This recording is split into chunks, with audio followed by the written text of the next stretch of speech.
Welcome to the second tutorial. In this tutorial, we will be writing a simple program. Before anything else, we need to login into our user account. We have already learned how to login on the first tutorial. After we logged in, it is now time to create our first program. For that, we should press the select key.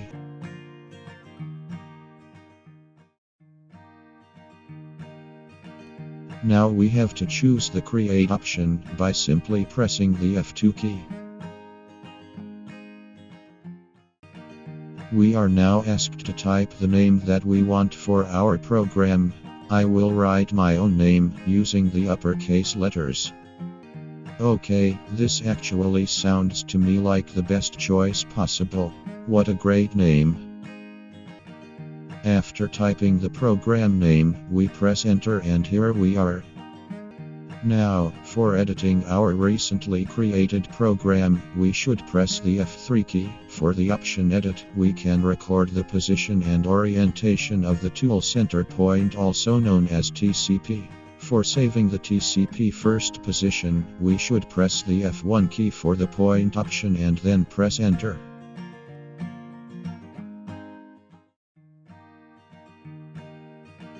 We have now saved the current TCP pose as the first position in our program. I will move the robot to another position in order to record our second position. For moving the robot, do not forget to continuously press the deadman switch button and the shift key at the same time. We have learned how to jog the robot in the first tutorial. Using the blue keys to move the robot, I will choose a position closer to the table as the second position to be recorded in our program.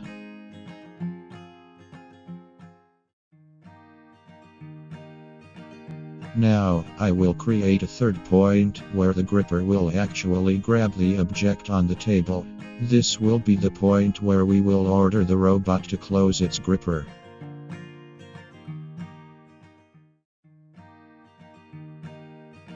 We can insert or delete or even change lines in our program script. I will now add more blank lines to the script. For that, we have to choose the EDCMD option by pressing the next key and the F5 key. Now, just press enter for the first option of inserting new lines. I will choose to insert 7 lines.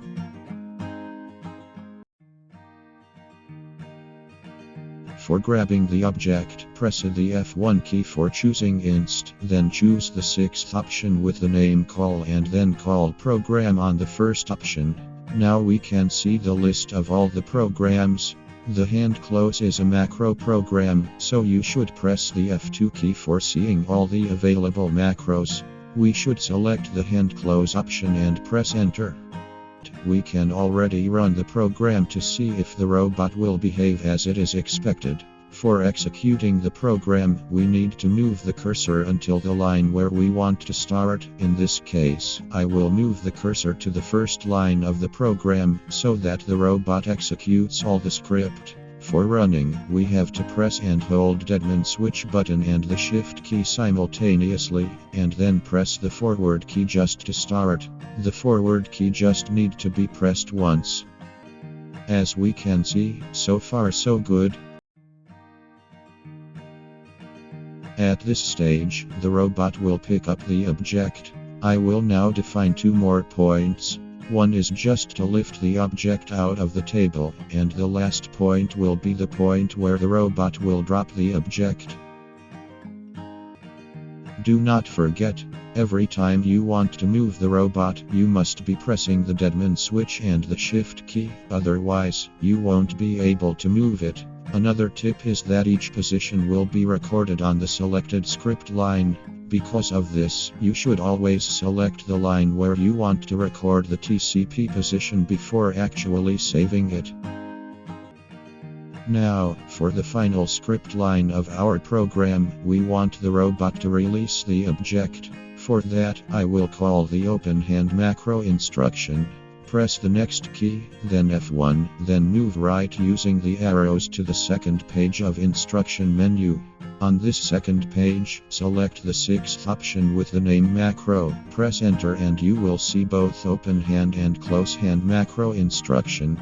You can choose the open hand 1 instruction by pressing enter on it.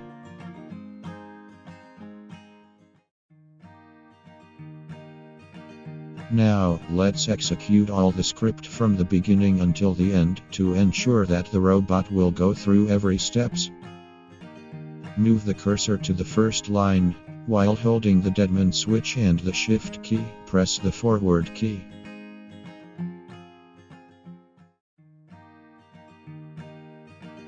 Okay, we are done. I am so happy about it. Now let's see some magic happening.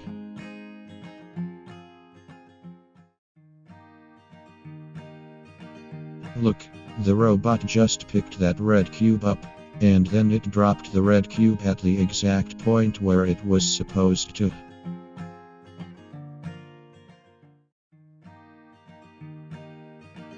Let's see the robot performing this useful task once more, just to make sure that the first time wasn't just luck.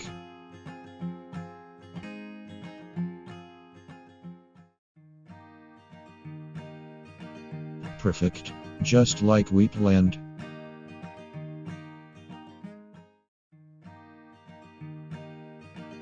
Thank you all for watching. I hope that this tutorial has helped you out.